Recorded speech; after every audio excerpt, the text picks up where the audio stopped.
since 2005. You're listening to Gamertag Radio with your hosts, podcaster Hall of Famer Danny Peña, the always opinionated Paris Lilly, and from outside of the norm, Peter Toledo. This is Gamertag Radio.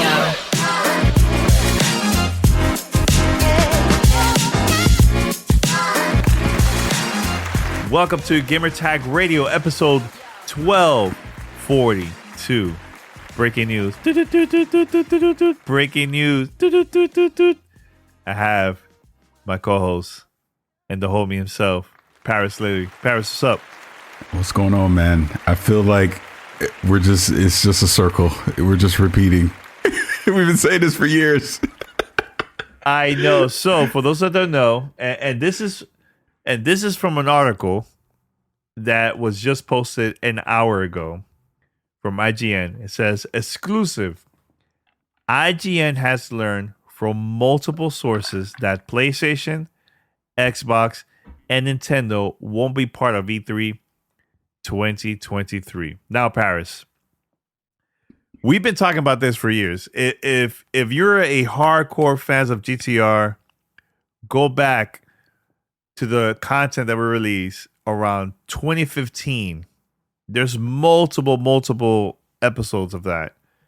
Every year, every time we go to E3, there's a conversation of, do you think the next year of E3, this is going to be good or not? Is they're going to continue?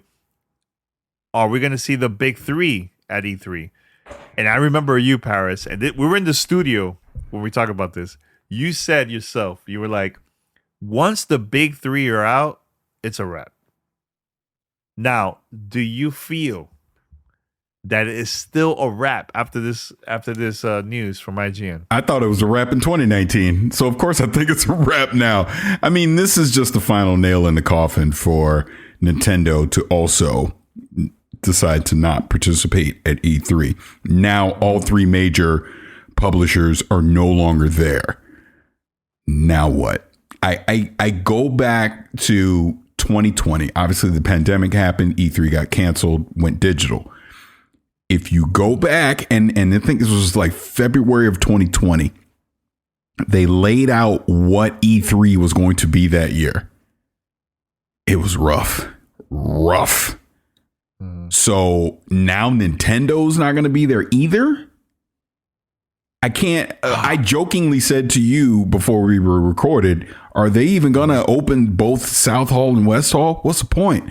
I don't think so. I remember 2019. South Hall was sad. It was sad. It almost looked like a flea market in there. That's how vacated it was.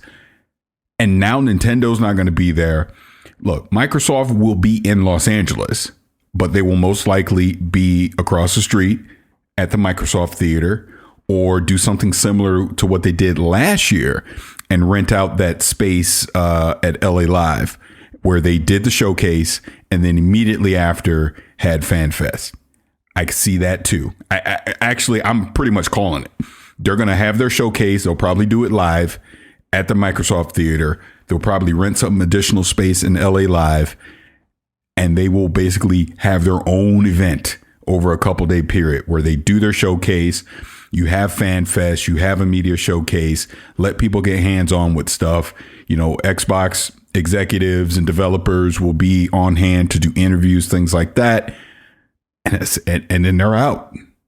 Mm-hmm. That's it. They've done their job. They don't need to be there through Summer Games Fest, through E3, be in the LA Convention Center for a week.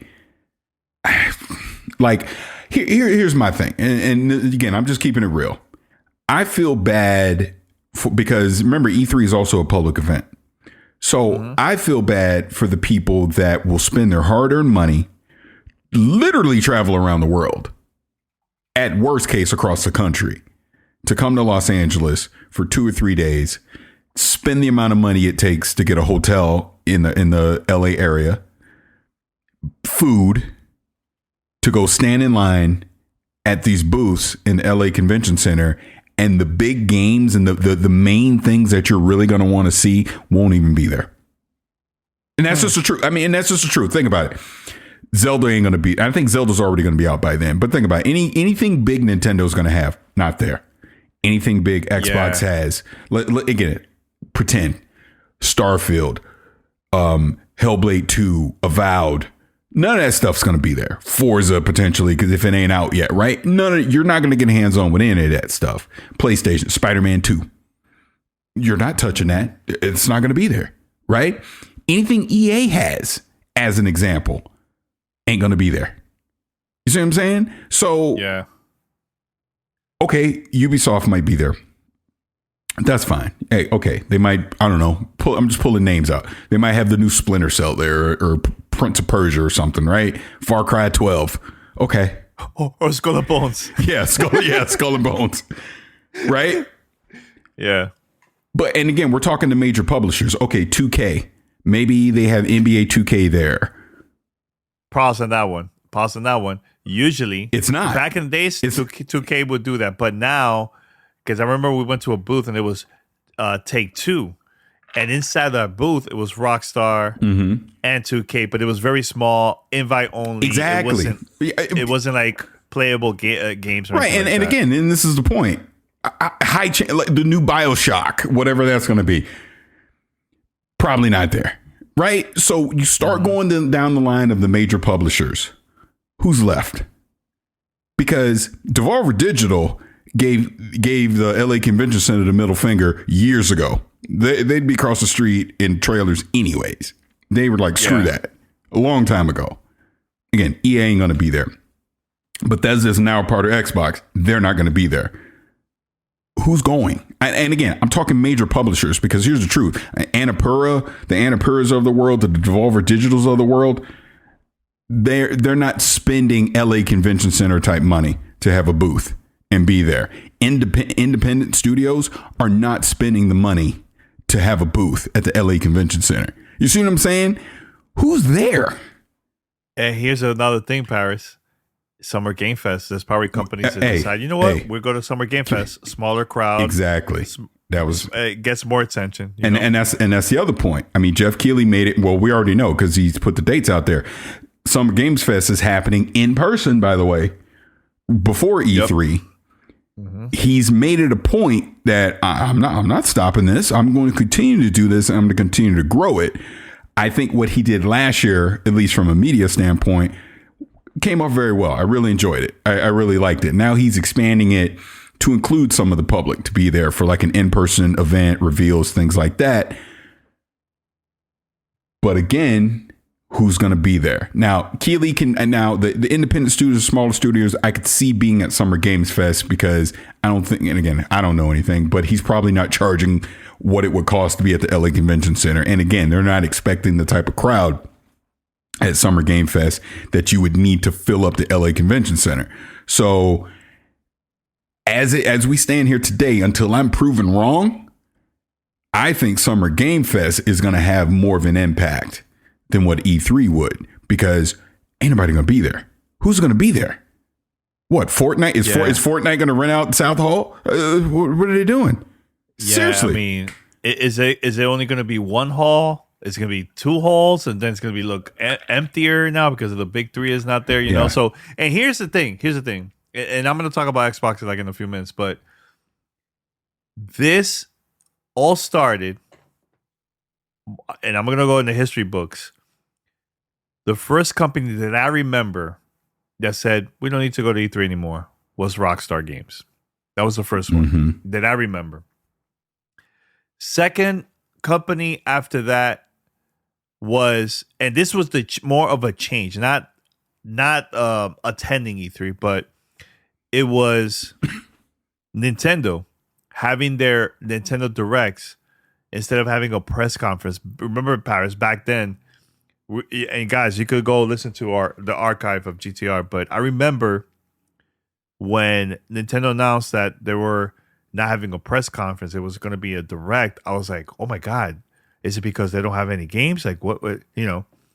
But thinking about it now, it was both. Yes, they didn't have the content for this is during the Wii U days, but at the same time, this was something that helped Nintendo to save money. Because look, guys, for those who are listening, to rent a venue to do a press conference, not cheap, especially here in the city of LA, not cheap at all. Mm-hmm. So seeing the reaction of the crowd, videos going viral, then you have YouTubers and Twitch streamers and podcasters that react to whatever announcement they had. Nintendo, like it helped Nintendo decide, like, you know what? I think we should keep on doing this. This works for us. And we can save money no matter what. And it's been working for them. Think about it. Nintendo didn't even have Nintendo Switch at E3. They had a live event in Japan. Everybody watched it on stream. This was way after E3. This is like, I think it was like, I'm trying to remember. I don't know if it was like the end of the year or the beginning of the year. Mm-hmm. And they released the console around March. And look how successful the Nintendo Switch is. So, does it make sense for Nintendo to go to E3? No, it doesn't. Even thinking about this too, EA stopped going to E3 years ago. They started having their own events. It's been kind of strange with that one because EA hasn't been releasing any big games for a while. I think the only ones I could think of that has been successful has been like the Star Wars game. And even this, Parris, Apex Legends, that wasn't at the E3. Nope. They invited, I remember this, they invited a bunch of YouTubers and streamers to play the game. And the game was announced and it got leaked around Super Bowl weekend. After the Super Bowl, the game got released. Again, word of mouth, having content creators helps to promote any of the products that's out there. Companies, they don't need E3 anymore, man. I think the conversation we were having earlier, Parris, is that the industry has been evolving. And it's been evolving for years. If you go back when bloggers started posting online and then it hurt the magazines, the printing business, it hurt that. A lot of video game magazines stopped printing because of bloggers. And then what we have now, YouTubers, podcasters, Twitch streamers, social media. There's different ways to spread the word that companies don't need to do big events like E3 like back in the days anymore. They could even have their own events, create their own video production video, and have a showcase and just show it on Twitter. I mean, not Twitter, but on YouTube, and that's good for them. They could control. It's easier to control the message that way. And I'll throw this angle at you as well. Sure. It also takes time and resources away from the actual game development to create a vertical slice that's hands-on playable at an event like that. Mm-hmm. You don't need that anymore. Agreed. Look, for better or worse, what the pandemic has taught us is you can have an all digital event and be just as effective as having people descend on Los Angeles for a week, to run from booth to booth across multiple halls at a convention center to try and make appointment times to cover these games. People can literally cover these games and interview the people that are making these games from their house. We have the technology to do it all now. I mean, we just went through 3 years of doing it.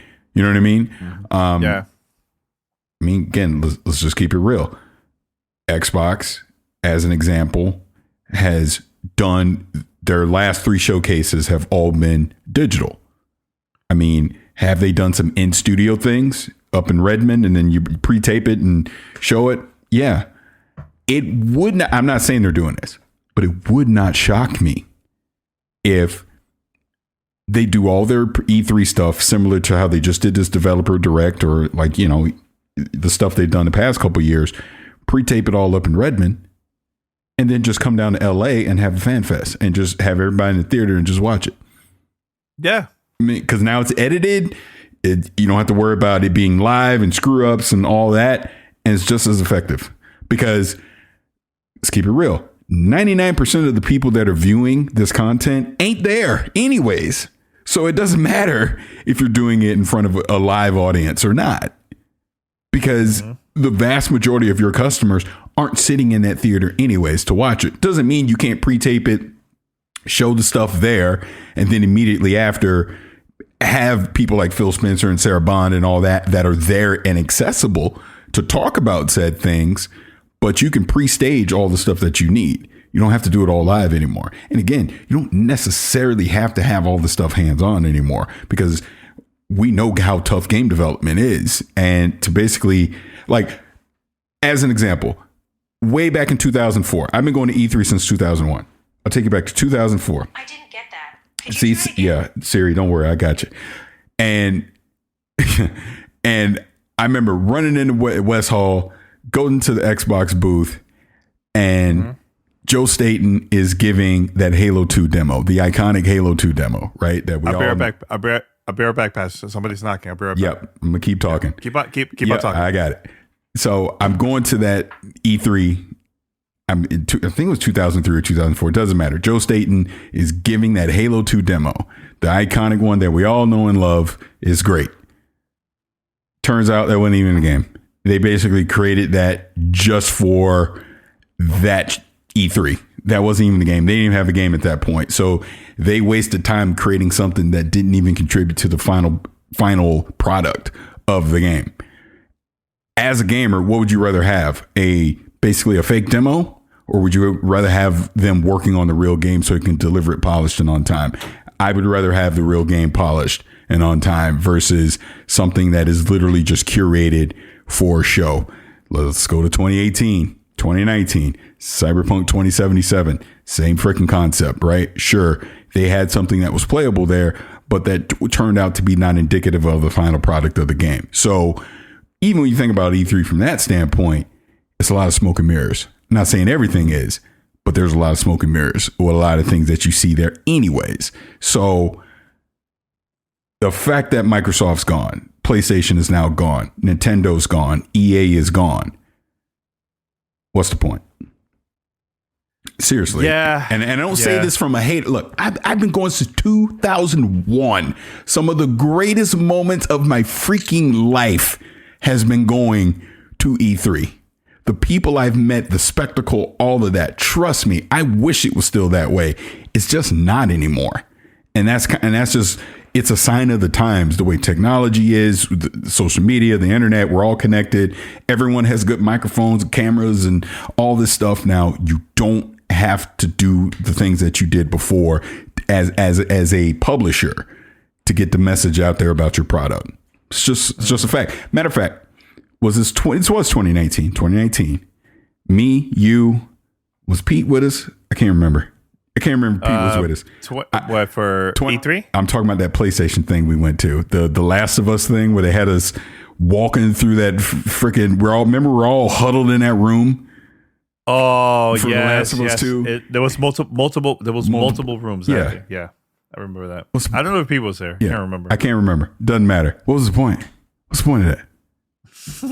Seriously, it was very awkward. I'm Yeah, not gonna lie. That was one of the worst experiences Yes. I had at a press I conference. remember my feet was killing me. I was like, oh my God, I just want to sit down. And we were standing.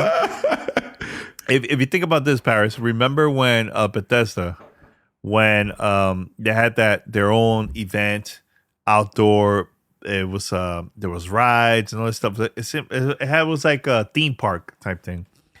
So I remember going there. We were all standing. We were having drinks, and I'm like, "Oh man, I can't wait for the press conference to start so we can sit down." When the press conference started, they still wanted us to stand, and only a very small group of people got VIP access to sit down.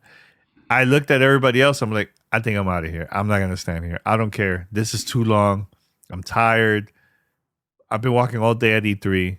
Not gonna do it. So, but I know you mentioned about Xbox. And this is interesting because Phil Spencer just did an interview with IGN last week. This happened right after the developer direct that they had. And Phil had a conversation, great interview, by the way. You go check it out. You could check it out on IGN or or on YouTube. But they asked Phil, "Hey, are you your team? They're gonna be there at E3." And Phil said this. He said, "Xbox is on the board of the ESA. Yep. I think a successful and healthy ESA is critical to what we're trying to go do. So we place our showcase, like we always have done, at a time where hopefully it's convenient for press and even consumers that are going to the E3 event. And that's what we're trying to do now. We will continue to work with the ESA in terms of their plans. As I said, we're on the board." He mentioned that twice, which is interesting. And he said, "And we want to make sure that we're doing everything we can to help make the E3 successful." Now, from that little answer, he's basically saying we're going to help by having the same showcase around E3, but it's going to be across the street. It's not going to be inside the convention center. That's what it is. Because they've been doing that now for the past couple of years. You know what I'm saying? So Xbox is going to do that, Parris. Definitely going to do that. Now, the thing that works for Xbox too, Parris, I know you mentioned about having their own showcase and the video production. They have the Xbox Fan Fest. But here's the thing that Xbox has been doing now for the past couple of years. They've been doing Xbox Fan Fest globally at the same time. Not just LA. And they're going to keep doing it. Yeah. Yep. They had it in Australia. I remember last year, Major Nelson was in Australia to be there with the Xbox community, right? There was an Xbox Fan Fest in Mexico, in the UK, in different locations. So people feel like, yo, we're part of the event. It's not like we're just watching it at home. And guess what? That's cheaper than having a booth at E3. Completely agree with you. Now, I have some breaking news. Oh, snap. What did I tell you on the phone before we started recording? What tweet did I tell you was going to come out before we got on here? Let me guess. Jeff Keighley was going to post a tweet about Summer Game Fest. Summer Game Fest returns live Thursday, June 8th from the YouTube Theater. Tune in to see what's next from the video game industry. Sign up at summergamefest.com for alerts and updates on tickets. It's a wrap. He's a savage. He's a savage. That is literally what I responded. I go, you're a savage. He's a freaking savage. He don't care. He does not care. He doesn't. But you know what, though? I mean, being serious for a second, it's business.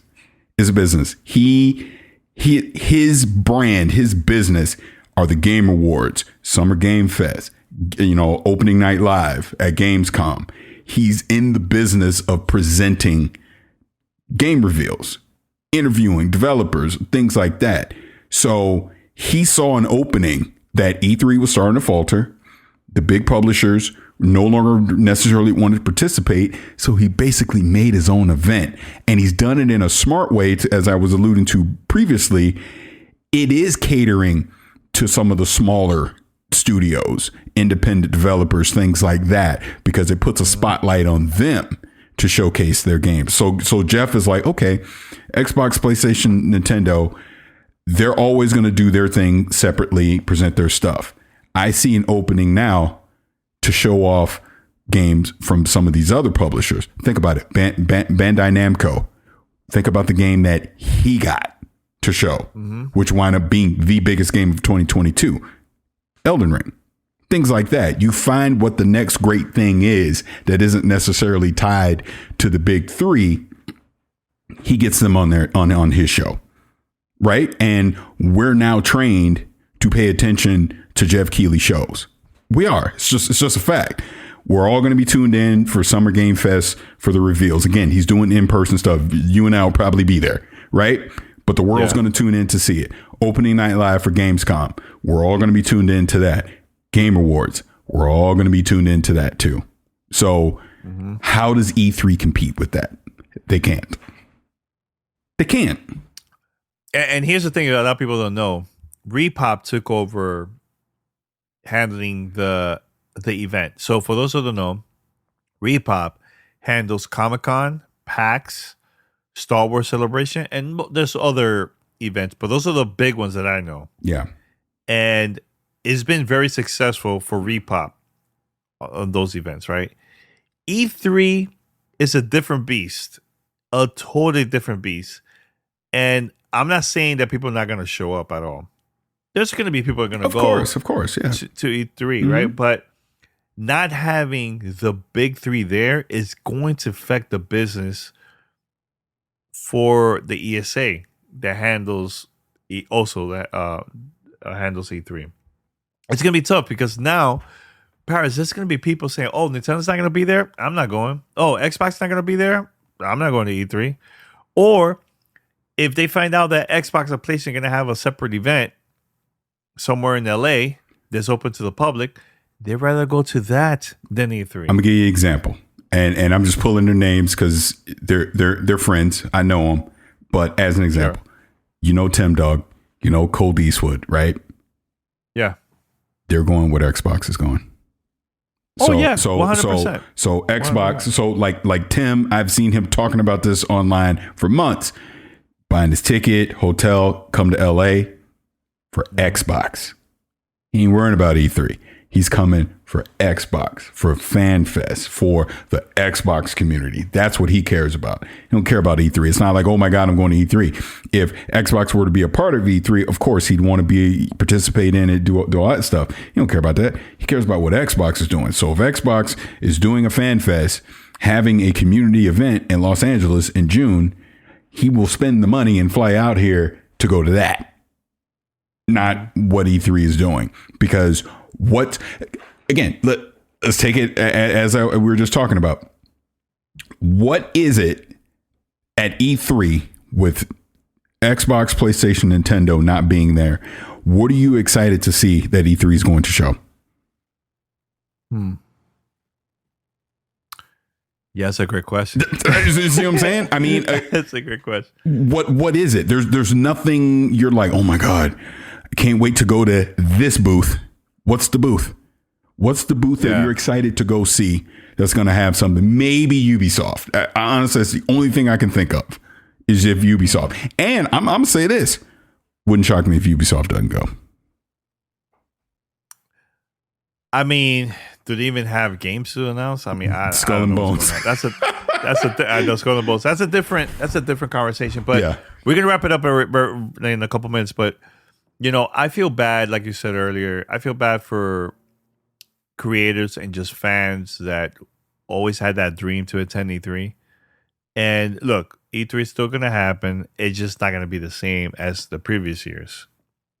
You know, and because look. When we go to all these events, PAX, E3, Summer Game Fest, and even media events, and the Game Awards, the reason why I love these events is not because of the announcements.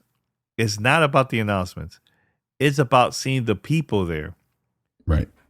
That's the part for me that's the most important thing about attending all these events. I just hope that Repop and the ESA figured this out of like, okay, we're not gonna have the big three, which they've been knowing about this for a while. They know about this, so they're probably preparing something. But I just hope that they still can create a great show overall without the big three and multiple companies that decide to do their own thing too. Because here's the thing: if the big three are not there, but at least there's independent companies, right, that probably decided to go to E3 instead of Summer Game Fest. There's probably going to be smaller games from not first party, but like second party deals for publishers. We might see that at this event. Or we're probably going to see the typical third party companies that maybe they'll have a meeting room instead of a booth, you know? So I don't know. I just hope that everything works out for the ESA and Repop overall, because we have a lot of friends that still work on this behind the scenes, and it just sucks hearing all this news about, you know, the big three not going to E3. It's very, very difficult. It's very, very tough. You know, I seen, and you too, Parris, we've seen E3 from being super packed, over 100,000 people, to a year where they moved it to Santa Monica, different hotels, and one little area where you could go get some hands-on with games. Terrible experience. And we also seen a time where it was only meeting rooms. There was no booth, but it was at the convention center in LA. But only meeting rooms. Not open to the public, strictly media. And then we also got to see where the ESA experiment with was having the Doritos area. Remember at the LA Live? Oh yeah, Paris. I remember, where people could go and play some games there, but they're not allowed to come to the to E3. They could go to LA Live, but not E3. Terrible the way how they did it. And then open to the public a couple years back, and it was difficult for people like us that create content and people that have to do business at E3. It was difficult for them to go inside the convention center because the way how they had everything set up for the public. Terrible. So I hope everything works out. Yeah, I mean, yeah. we'll see how it works. I don't mean to be doom and gloom, but I don't see it. I just don't see it. I think times have changed, and the E3 format, its time has passed. I just think it has. We'll obviously see. I know we're most likely going to attend, and to your point, and I know we're wrapping this up, but you know, I feel lucky and fortunate that I did get to go during the golden age of E3 and experience it at its peak. But, you know, the signs have been there. Like I said, we've been talking about this on this show since like 2015. You were starting to see the signs of decline. And now that the big three are gone, I don't see it. I will leave you with this as we get out of here. I just retweeted it.